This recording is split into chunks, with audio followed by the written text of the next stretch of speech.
Hello, so kita sambung our calculation on tutorials for POI.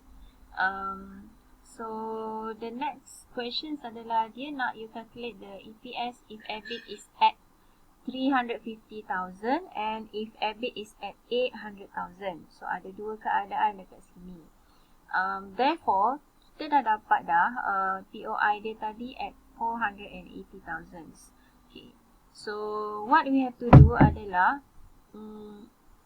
you also can try to calculate to prove what if EBIT is equal to 480,000, adakah EPS nya sama. So to prove it, you kena include balik dalam formula for EPS 1 and EPS 2. So bila kita include semula this EBIT of 480,000 kat sini kan sebagai EBIT, yang belakang ni sambung formula yang tadi, right? So awak akan dapat EPS of RM 0.755 sama. EPS 1 dan EPS 2 sama. So to prove it, memang kita punya EBIT calculation tadi adalah betul. Okay? Dan untuk jawab soalan B, you kena includekan EBIT at dua keadaan, iaitu satu adalah EBIT pada 350,000 dan satu lagi adalah EBIT pada 800,000. So EPS at 350,000, kita calculate first EPS 1 and EPS 2, the same formula. So just substitute sahaja EBIT-nya adalah sebanyak 350,000 dalam equation tersebut. Yang lain sama pengiraannya. Okay, so, sama seperti yang di atas.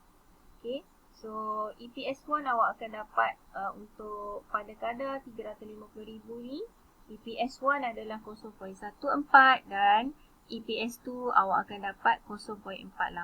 Okay, so between these two plan, between these two EPS plan 1 and 2, which one is better?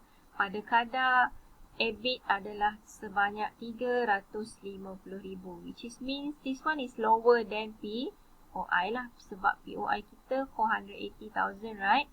So pada kadar 350,000 yang lower daripada POI, which plan is better? So plan 2 is better sebab higher EPS 0.48. So sekiranya perlu pilih, bermakna kita kena pilih plan 2 untuk option 2 untuk EPS sebab EBIT untuk EBIT pada kadar EBIT 350,000. Okay, so this is the way kita calculate lah. Next adalah EBIT lagi salah. Okay, EBIT at 800,000 berapa dia punya EPS? So kita include balik dalam formula tadi, cuma substitute saja nilai EBIT sebanyak 800,000 ke dalam formula ni.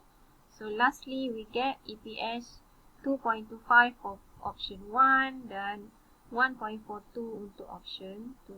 So if we have to choose between these two plan, if EBIT is at 800,000, plan 1 is better. Bermakna sekiranya EBIT tu melebihi POI tadi kan 480,000, kita akan pilih plan pertama, which is more profitable because EPS nya lebih tinggi, iaitu 2.25.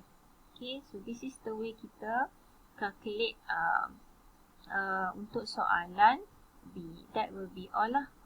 Okay, untuk soalan B, because they ask untuk dua keadaan, so you have to calculate. Okay, right, so harapnya boleh faham. Cuma yang nampak susah adalah dekat sini untuk POI. Okay, but still we can able to calculate lah this one. Okay, so good luck.